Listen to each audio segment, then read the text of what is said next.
Assalamualaikum warahmatullahi wabarakatuh. Bapak dan Ibu berjumpa kembali ya. Masih seputar program Guru Penggerak.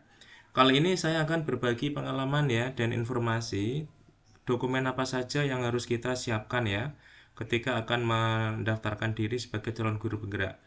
Bapak dan Ibu di angkatan 11 ini ya masih dibuka untuk pendaftaran ya. Bapak dan Ibu saat ini adalah tanggal 22 Oktober ya. Karena untuk CGP angkatan 11 itu masih dibuka untuk pendaftaran ya. Lini masanya adalah ini, Bapak dan Ibu nanti silahkan diperhatikan ya. Nah, di sini kita bisa lihat untuk registrasi atau pendaftaran ya, unggah berkas dan pengisian IC itu di waktunya adalah 9 sampai 27 Oktober, Bapak Ibu ya. Masih ada waktu 5 hari ya, Bapak dan Ibu silahkan disiapkan dengan baik. Nah, di sini saya akan berbagi pengalaman ya, bagaimana cara kita nanti mempersiapkan diri ya agar unggahan berkas kita nanti diterima dengan baik ya, lolos seleksi di administrasi. Bapak Ibu, yang pertama adalah kita harus mengunggah ya, apa itu? Yaitu beberapa berkas yang harus kita siapkan. Yang pertama adalah mengunggah pas foto. Bapak dan Ibu, di dalam mengunggah pas foto nanti pastikan bahwa pas foto itu adalah pas foto terbaru ya. Dan ini adalah berupa file ya, berupa file JPG, file gambar. Karena apa, nanti akan dicocokkan oleh penguji ya ketika Bapak dan Ibu melakukan simulasi mengajar ya, karena nanti akan ada verifikasi diri. Jadi silahkan siapkan file foto ya berupa gambar.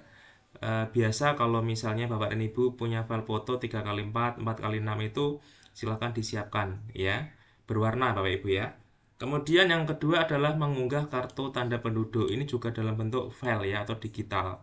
Silahkan Bapak dan Ibu siapkan file KTP-nya ya, dipoto dengan bagus, terlihat dengan jelas, tidak ngeblur. Kemudian mengunggah ijazah S1, ini juga Bapak Ibu silahkan dibuat dengan baik ya. Di dalam prosesnya ijazah ini harus dapat dibaca dengan baik ya, dipoto dengan baik. Kemudian berikutnya adalah mengunggah surat rekomendasi. Ya, ini surat rekomendasi adalah surat rekomendasi dari pimpinan. Ya, formatnya sudah ada, sudah jelas. Bapak Ibu silahkan bisa dibuka dengan baik. Berikutnya adalah mengunggah SK pemanggilan tugas mengajar terbaru, Bapak dan Ibu.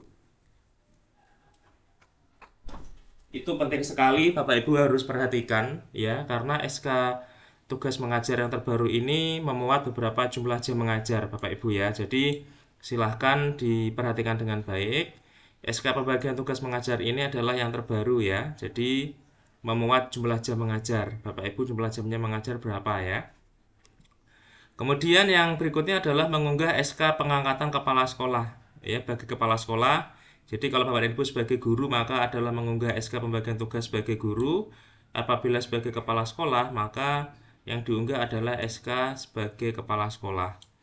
Kemudian yang berikutnya adalah mengunggah surat izin dari kepala sekolah ya, tempat bekerja. Ini adalah sebagai guru.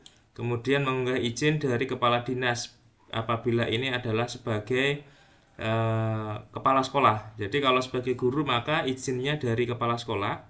Tetapi apabila dari Bapak Ibu sebagai kepala sekolah maka surat izinnya adalah dari kepala dinas ya, kepala dinas atau ketua yayasan. Ya, kalau negeri berarti Bapak dan Ibu dari sekolah negeri maka surat izinnya adalah dari kepala dinas. Tetapi kalau Bapak Ibu sebagai kepala sekolah swasta ya, SMK swasta atau sekolah swasta maka surat izinnya adalah dari ketua yayasan. Kemudian mengunggah RPP Bapak dan Ibu ya atau modul ajar. Nah, ini harus diperhatikan.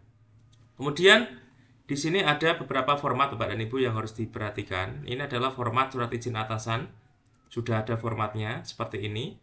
Kemudian ini adalah fakta integritas calon guru penggerak seperti ini ya, fakta integritasnya. Jangan lupa dibubuhi materai 10.000. Kemudian ini adalah format RPP. Ya, ada identitas, kemudian pendahuluan, inti dan penutup. Kemudian juga ada surat rekomendasi. Jangan lupa surat rekomendasi ini diisi ya oleh pemberi rekomendasi. Kalau CGP-nya dari guru maka rekomendasi dari kepala sekolah. Tapi kalau CGP-nya dari kepala sekolah maka surat rekomendasi bisa dari ketua yayasan atau kepala dinas. Ya, Bapak dan Ibu, jangan lupa di sini ada informasi umum, Bapak Ibu harus isi ya. Yang mengisi ini adalah yang memberikan rekomendasi. Bisa tulis tangan atau diketik, silahkan. Ya, ini adalah isinya ya, jangan lupa ini dilengkapi. Setelah itu Bapak dan Ibu baru diupload ya. Berkas tadi itu diupload dalam file PDF ya. Jadi kalau dokumen bentuknya adalah dokumen ya, seperti ini Bapak dan Ibu. Ya, sebentar. Nah, seperti ini. Jadi untuk surat rekomendasi, kemudian SK pembagian tugas mengajar, SK pengangkatan kepala sekolah, surat izin, dan RPP ini bentuknya file PDF.